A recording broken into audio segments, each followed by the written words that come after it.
Hello guys, आज की class में आपका स्वागत है। आज हम प्राचीन हिस्ट्री के बौद्ध धर्म के बारे में पढ़ेंगे और उससे इम्पोर्टेंट फैक्ट्स, उससे जुड़े हुए प्रश्नों के बारे में समझने की कोशिश करेंगे और पढ़ेंगे। बौद्ध धर्म एक ऐसा धर्म है जिसके परिमाण हम आज तक देखने को मिलते हैं। काफ़ी ऐसे देश है, काफ़ी विस्तृत धर्म था बौद्ध धर्म। चाइना, नेपाल, ऐसे कई सारे देश हैं जो बौद्ध धर्म को फॉलो करते हैं, और कई कई ऐसी भी जगह है जिसके प्रमाण हमें अब मिल रहे हैं, चाहे खुदाई के माध्यम से, चाहे और किसी माध्यम से। ठीक है,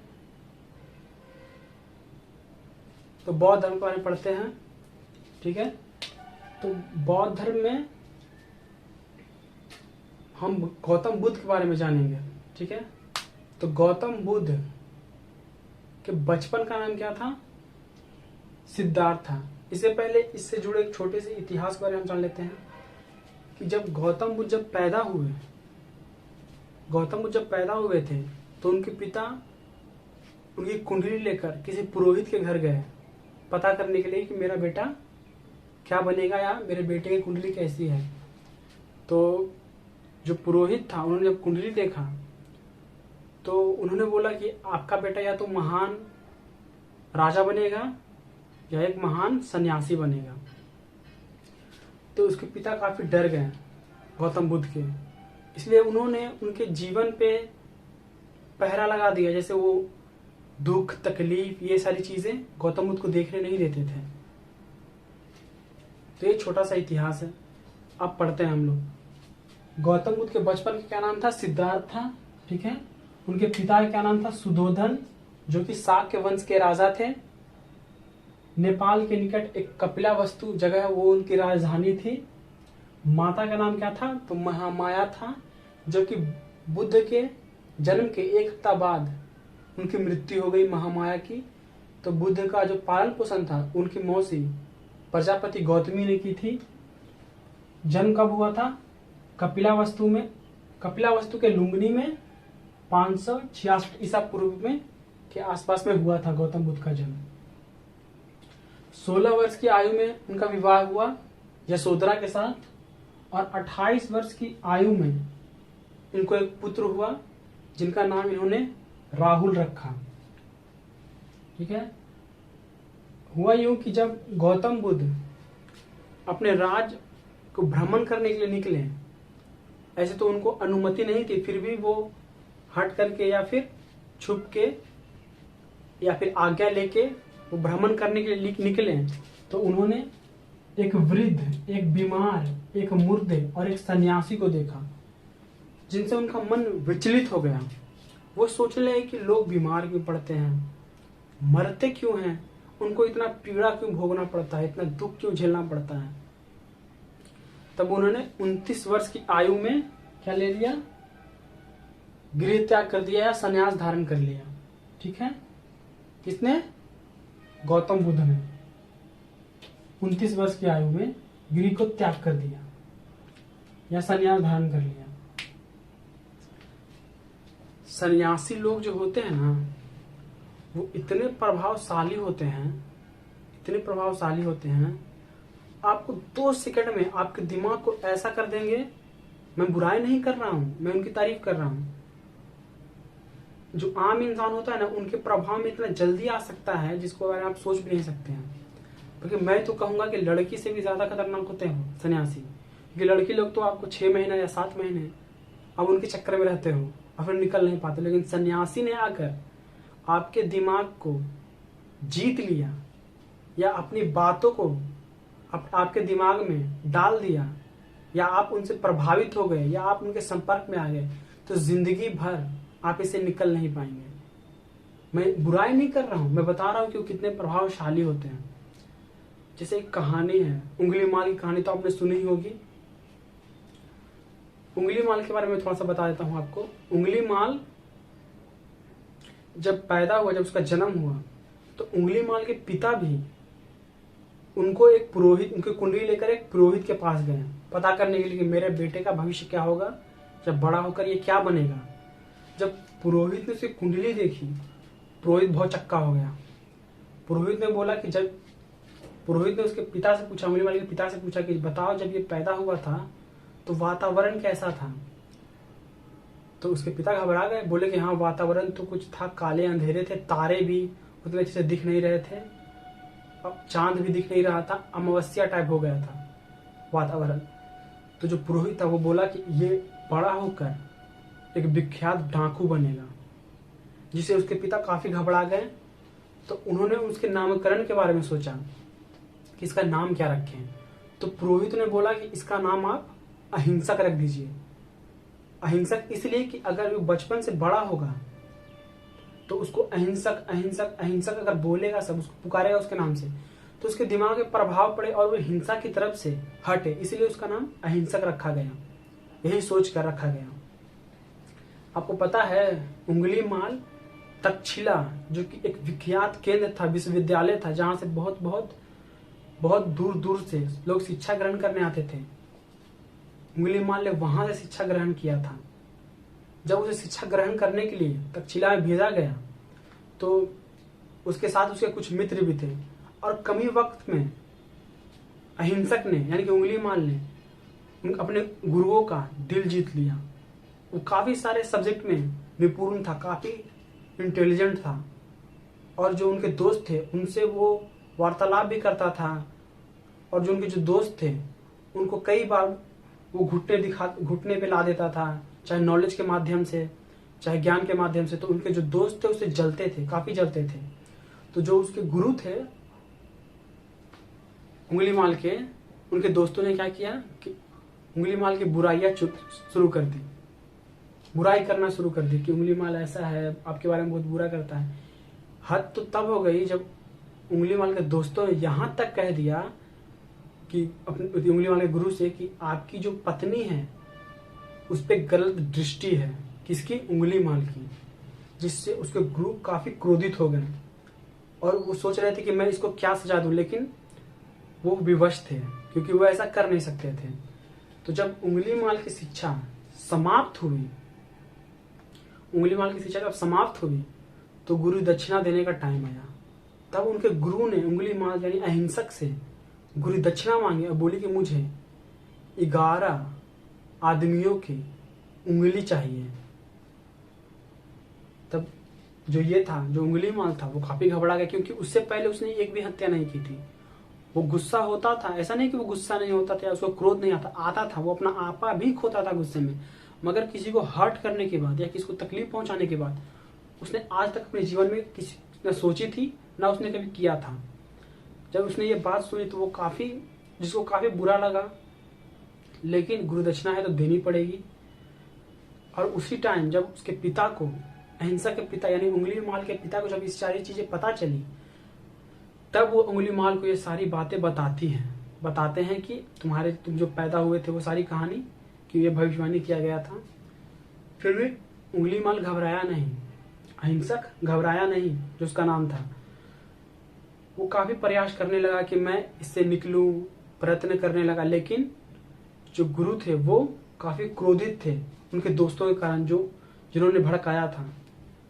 तो उंगलीमाल निकल पड़ा और वो उसी टाइम श्रावस्ती में ही गौतम बुद्ध ज्ञान देने आते थे। ठीक है, ज्ञान देने आते थे और श्रावस्ती के जंगलों में वो छिप गया और व्यापारियों, लोगों, यात्रियों को गला खून करके कत्ल कर क्या किया, उसकी उंगली काट कर अपने गर्दन में पहन लगा। और श्रावस्ती में ही गौतम बुद्ध आए थे अपना उपदेश देने। तो जब गौतम बुद्ध अपना उपदेश देने आए थे श्रावस्ती में, तो वो देख रहे थे लोगों का मन ज्ञान की तरफ नहीं, विचलित है मन उनका मन कहीं और केंद्रित है।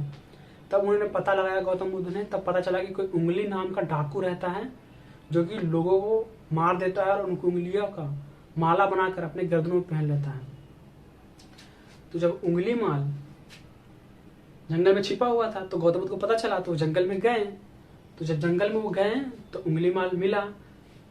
जब उंगलीमाल मिला पूरे काले कलर का था, वो पहाड़ी टाइप पूरा काला हो चुका था, भयंकर दानव टाइप दिख रहा था।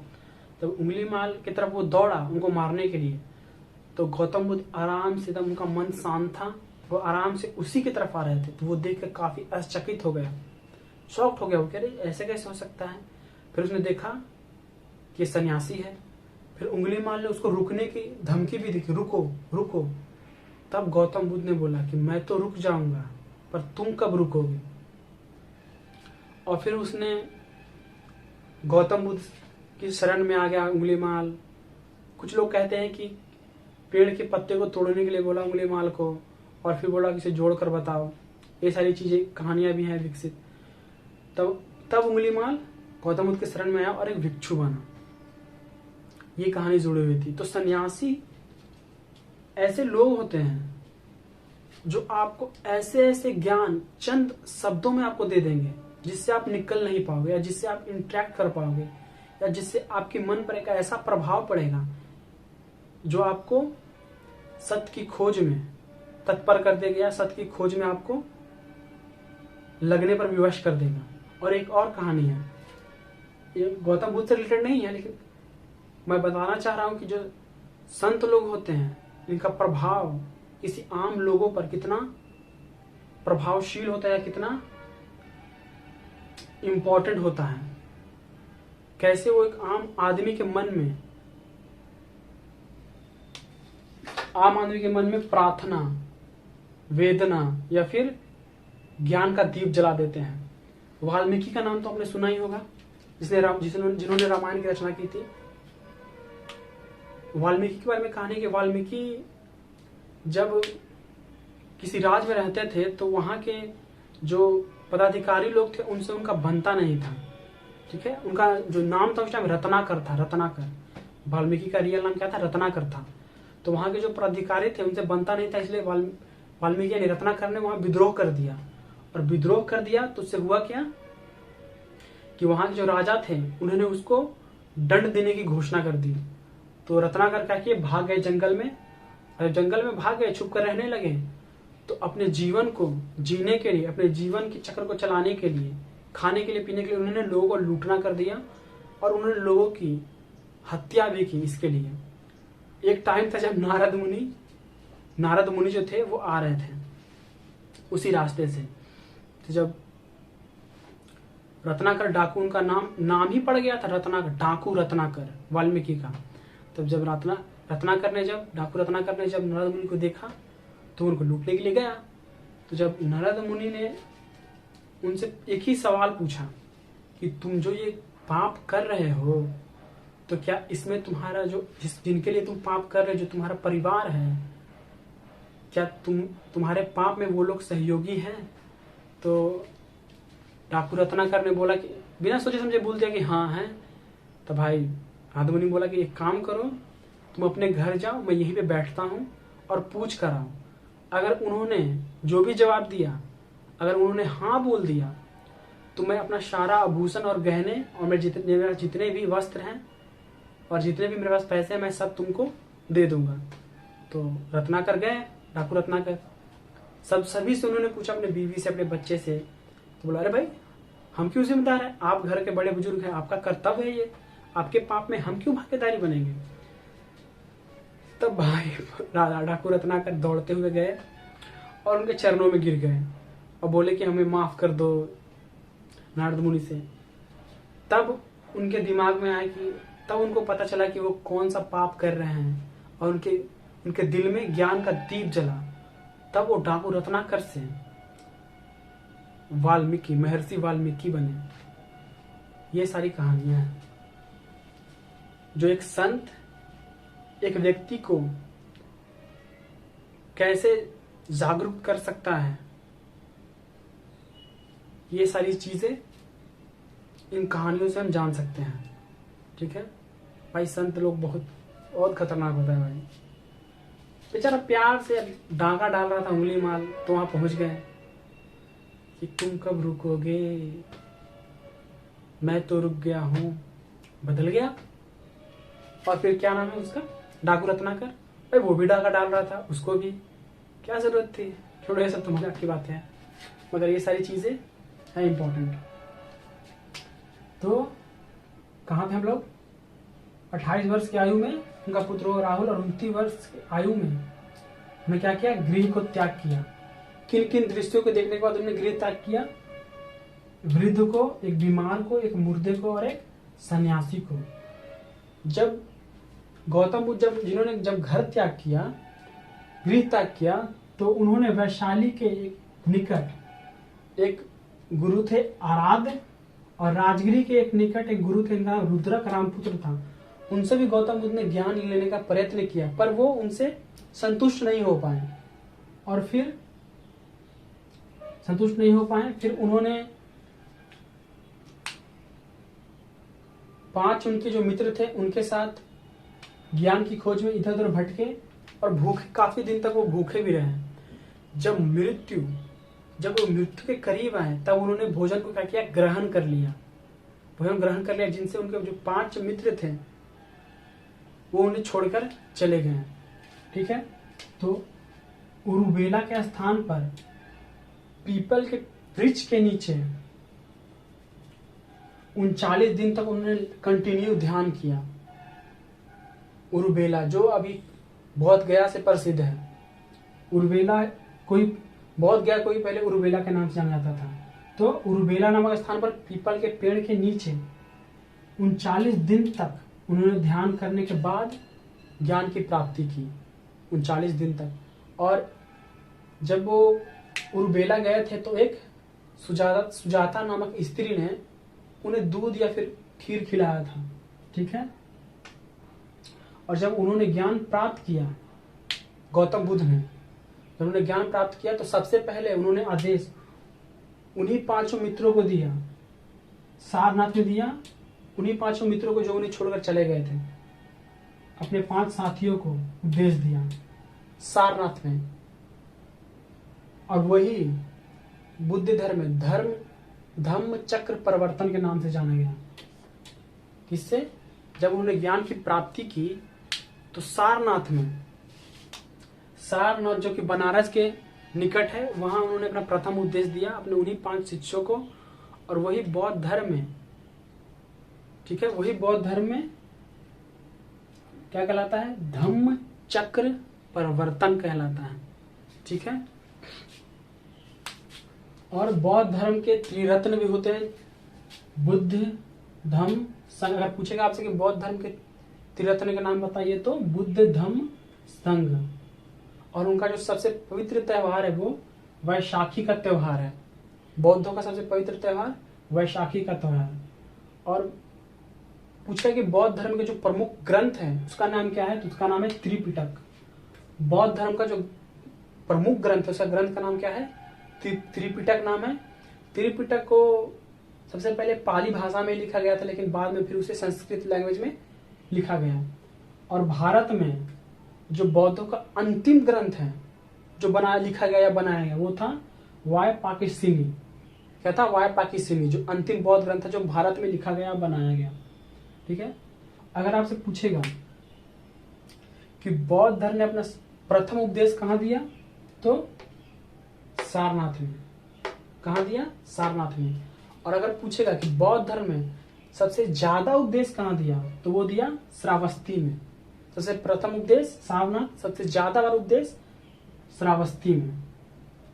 ठीक है, और बौद्ध धर्म में कई सारे राजा थे जो उनके अनुयायी हुए, जैसे कि बिंबिसार हो गए, उदयन जो था पहले नहीं था, लेकिन बाद में वो भी अनुयायी बन गया, अजातशत्रु भी अनुयायी बना। बौद्ध धर्म का जो प्रसार का जो मुख्य केंद्र था वो मगध ही था, जैसे राजगिरी, वैशाली, पाटलिपुत्र, ये सारे जो मुख्य थे। ठीक है, और उनकी बौद्ध संगीति के बारे में पढ़ लेते हैं। बौद्ध संगीति स्थान और शासनकाल।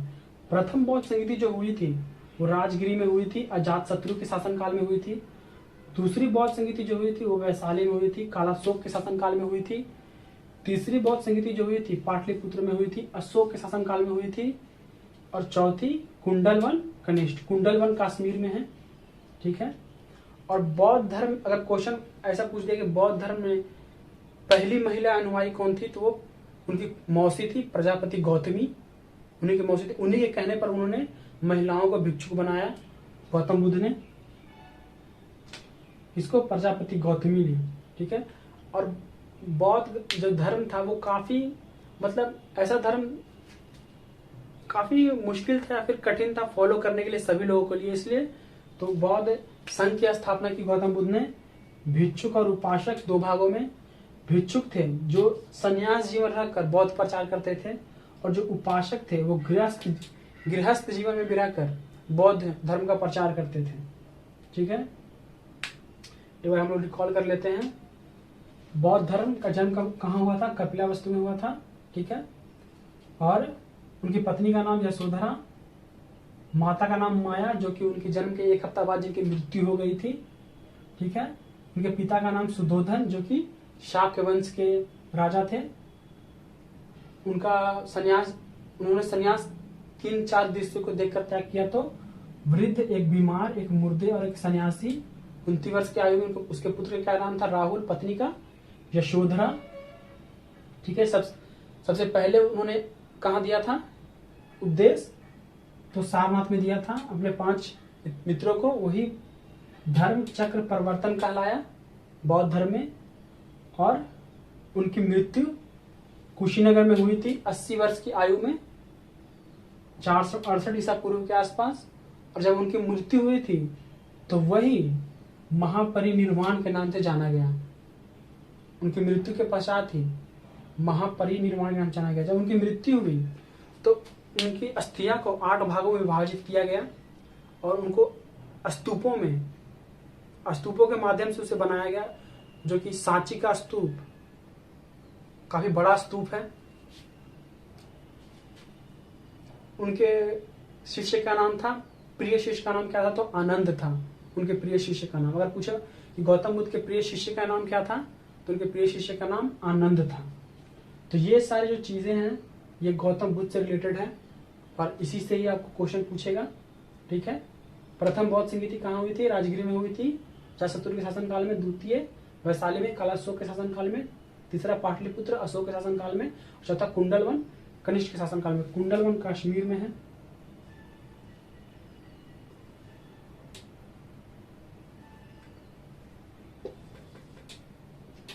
चल नहीं रहा यार, कश्मीर में समझिए, कुंडलवन कश्मीर में है।